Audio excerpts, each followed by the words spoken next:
Nobody will ever deprive the American people of the right to vote except the American people themselves. And the only way they can do that is by not voting. Do you know who said that?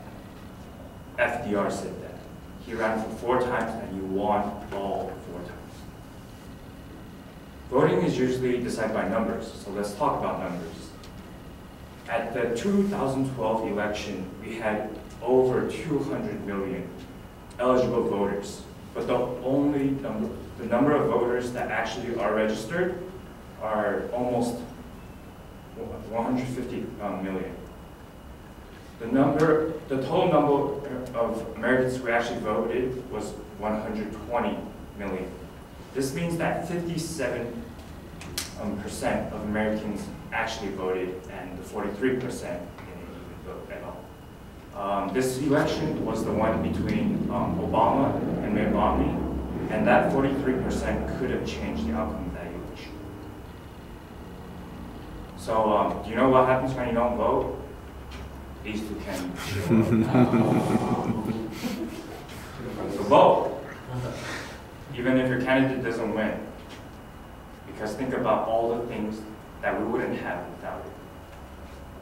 So I'm going to be talking about why you should vote, what exactly does voting do, what does voting accomplish, and what do people usually misinterpret about voting.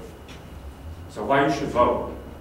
More votes equals a better representation. What does that mean? That means that when you vote, candidates will see that you have voted and they want to side with you because candidates want to win. They will side with whichever argument has the most number of votes. So it's not just about Trump or Hillary.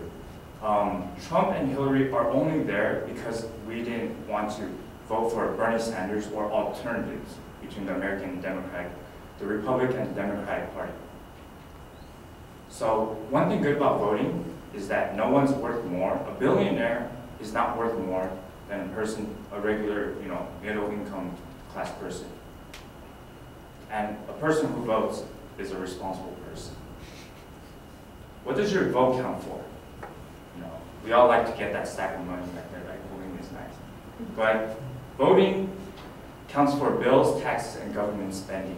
Government spending each year is largely wasted upon things that we really don't need, and that is partially why we are in this $20 trillion debt.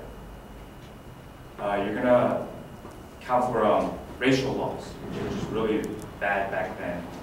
Marriage laws, which recently everybody's happy about it. School material, crime laws, and much more.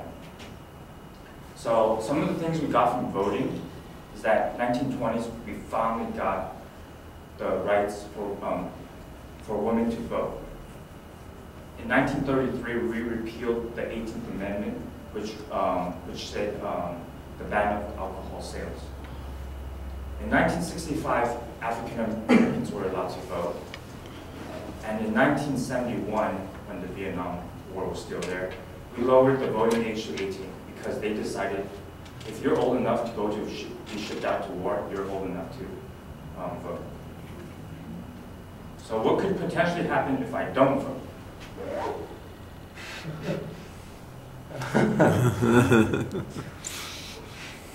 Common myths about voting. It doesn't matter when I vote, it will never affect me. This is false. Voting provides data for future candidates. Just like I stated before, candidates always want your vote, so they'll side with whichever side has the most votes.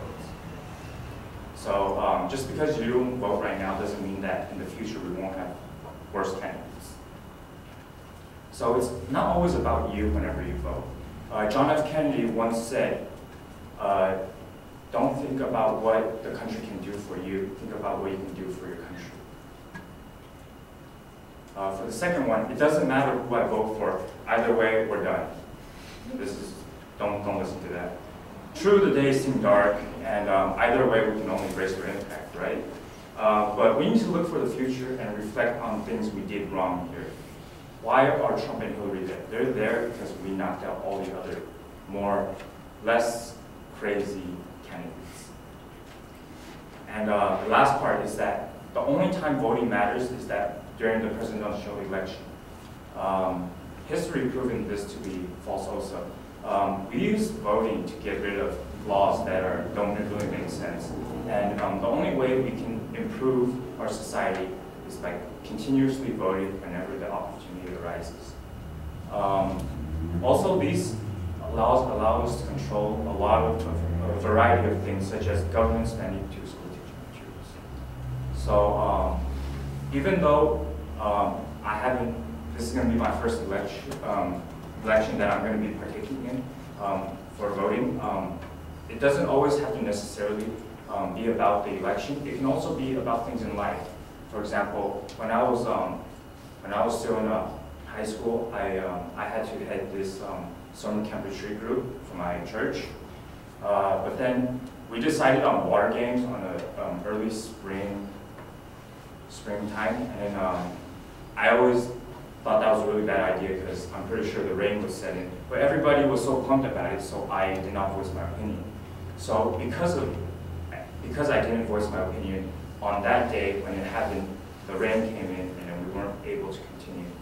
So I learned from that experience that really you need to let your voice be heard, and you need to vote. So remember, guys, be a responsible person and vote. Thank you.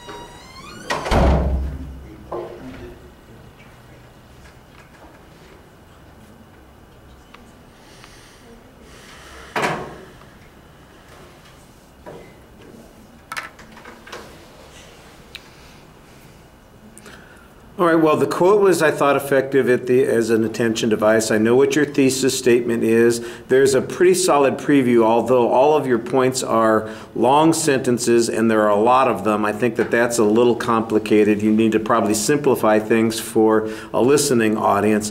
The content issues, I think you could use some more particular examples, maybe some statistical information. There are a couple of points that worked pretty well. I like the statistics that you had early on that you talked about concerning the 2012 election, and I think you needed to do a little bit more of that as we went along. Perhaps if, for instance, talking about some local elections when you were suggesting that that people misunderstand and think only the national elections matter, that would have been a good place, for instance, to have an illustration of a close vote where an important decision was being made. And at best, you've got some hypotheticals that you're talking about there. Your own experience is a nice way to kind of connect us a little bit with the subject. But I do think you need to be able to broaden it a little more. On the visual part of your presentation, because you have to stand behind the demo station a lot, I think that disengages us a little bit. At first, there were a lot of gestures in that first section of the speech, and then your hands go in your pockets, and that's basically where they stay during the rest of the presentation, and that really looks disengaged and passive during the presentation. Your facial expressions, you look up at us for the most part. You seem like you're engaged. I think there's a little bit of irony in your voice a little bit, but you're trying to get your voice to convey some of those things with the visuals that you have that you put up, instead of also giving us a visual cue with your facial expressions at the same time. Your eye contact is usually solid. You're doing a good job there. I didn't think that you disengaged with us at any particular point. Since you've used the visual materials, I am going to feel free to add some comments about the visual materials. Once again, way too much stuff on the script. You need to cut down on those sorts of things. 80% of what you had probably needed to be cut out, and you could maybe rely on a couple of the visual images for the humor that you have in the speech, and maybe a little bit of structural stuff, but you've got 6 or 7 points coming up under each of those points, and that's just too much. It's not necessary. If you have an hour and a half, that would be fine, and you're talking about each of those points each time you get to that hour, you know, as you're going through the hour and a half, that would be fine. But like I said, it's a 7-minute presentation, and it just, one of the things that makes your speech feel like it's rushed is that you've got so many of those things that you were talking about. Your voice, it's easy to hear you. You have a good animation in your voice. I think that that sounds pretty good. I do think that, like I said, that it does feel a little bit rushed, and primarily because you have so many of those points, that gives the extra sense that that's going on there. Okay, thank you.